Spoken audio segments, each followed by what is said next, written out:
mulaba atambula n'amagye w'amagye agamukuuma ogata kyekuuma kati ati kati akutya mbadde manyi nti nze gwagala okukuba ate nze nina okuba ne security ey'amaanyi naye omusajja ne security y'amaanyi amagye gaaki wewe owemula toddamu kukyogera ekyo naawe abawa gyendi munange ogamba otya tutandise interview katutandise ebibadde byaffe tugende okyakaddeko leero ate leero naawe eno gyenkolera eno mba ndi ku mulimu bakikubye bakabi Madrat Nchiko so comedy industry nayo kiba kyakabi bwebanga ekuŋŋaanya abantu nga bookiraba ku baganda baffe Madrat ne Chiko kiba kyakabi awo art industry awamu ebegenda maaso yamaani owatendinze ebivulu bingi gwe kikyo kyaddi nja kubagamba nga kituuse nja kubagamba ng'ennaku z'omwezi nsetinze bulungi kati nga boolaba kati ennaku zino abantu beeyingirira okitegedde abasajja ba federation kati bagenze kuyingirira King Michael musajja wattu naye simanyi bantu ba federation abo beeyita kibo bakyankalanya buli muntu be bamu basibira alien skin ekikookolo okitegedde olw'okuba nti yali ku date ku date yemu ne palaso kyokka ate be bantu be bamu be bazze mu date ya Michael so abantu ba federation abo beetereeze balekerawo okusumbuwa abantu naye bagamba Michael okitegedde abadde tannagibo kati kankubuulire byonna ng'obijjeeko bulijjo Michael alanga date ki 15 webale nnyo buli munnamawulire akimanyi si bwe kiri omusajja agiranze ku social media bulwadde ng'ayimba ng'ajogerako okitegeera so it's not all about the venue it's about the date first okitegeera venue he can put anywhere he wants but he booked that date last year non this year okitegeera so kati bano webaze simanyi nawulidde bagiyita ni Euro Festival otegedde bali awo not because you have the capacity you have the money nti olina kujja ne mulinyirira muntu okitegeera King Michael mumuleke naye ateekayo sheeyo ng'alina byayagala okwesotinga ng'omuntu ng'alina byayagala okumaliriza ng'omuntu okitegedde naye bano abantu ba federation bwe mba nga yemuze okukola okitegedde okunyigiriza ate abantu ate ne munyigiriza bayimbi bannammwe mu industry yemu kyovula buli muntu kati agamba buli muntu ava mu federation okitegedde mwalabye omukulu Moses Matovu o Africa Band oyo yagivuddemu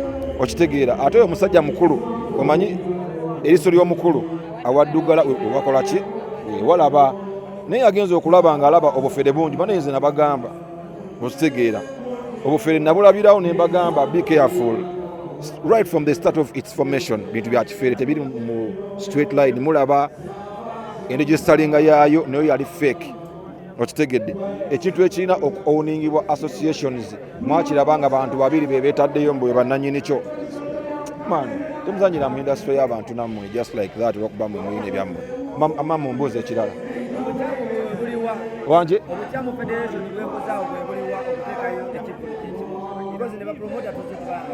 bwe mubanga mu promoting unity nga yebagamba zina bagamba ebintu byebogera bali fake bwe mbanga mu promoting unity nga mwagala situla industry egenda waggulu you cannot come mwenga federation ne muteeka show yemu ku lunaku lwe lw'omunaani ne King Michael nga mukimanyi yalangadda okitegedde so kati ebyo musokola mu industry okitegedde mumutadde kololo basimanyi kololo okitegedde musajja watu yalangadda date yemu mulinnyiridde King Michael so you guys should stop that ogwo mutima mugulekeraawo tetuganye ebiki naye stop wangi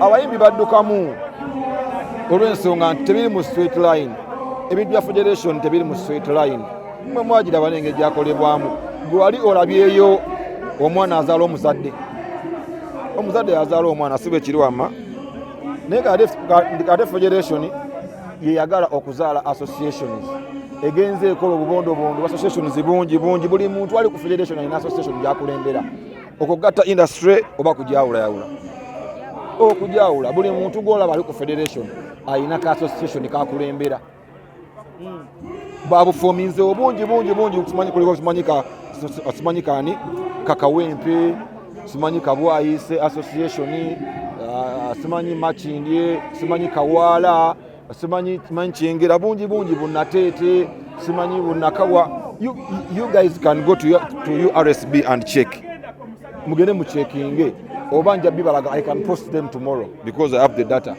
Bakozibwa association, is that bringing the industry together oba kujawula yawulamu? Okitegeera, instead of having one voice, now they are making so many voices nti buli different parties simanyi ani kafunda association of musicians. Mwana gwe Kenzo n'abantu bo, stop disturbing this industry. You do wanji federation ekole ki okubanga eri certified mu music industry esookeveewo ekolebwe buto kuba byonna enkola yayo ya kifu byonna bya kifere esookeveewo nga teriiwo. In fact teriiwo right now, ye manyi weeri naye teriiwo. Mwena mwalaba ku mpandiisa yaayo nga y'abantu bameka babiri. Ekinnuma they are using people bakozesa abantu. Kenzo kyobuzaabuza abantu olw'okuba abantu abamu bali naive bambi otawanya bayimbi bannaffe man. You should stop that one step. Ani abuuza? Era ntegedde abuuza. Gojja kumubuuza, ojja mubuuza anaakoma ddi okumpalana. Ate by the way nafunye information nti Kenzo atambula n'akambe. Yes, atambula n'akambe. Kino mbabuulira. Simanyi lwaki atambula n'akambe. Yes, I got information. Atambula n'akaki? N'akambe. I don't know for what. Oba nange tandika otambula nako simanyi. But he should stop walking with a knife. Kenzo atambula n'akambe. Bannange abali eyo I don't know, naye bekikwatako mutuyambe. Omusajja atambula n'ekissi. Gwe stop asking silly questions bro. Bw'obanga bino bye bikuleese wano, please wacha leka gundi zino njogere n'abalala. Don't ask childish questions. Ebyo byachana kito wama mumbuuza kyekyo.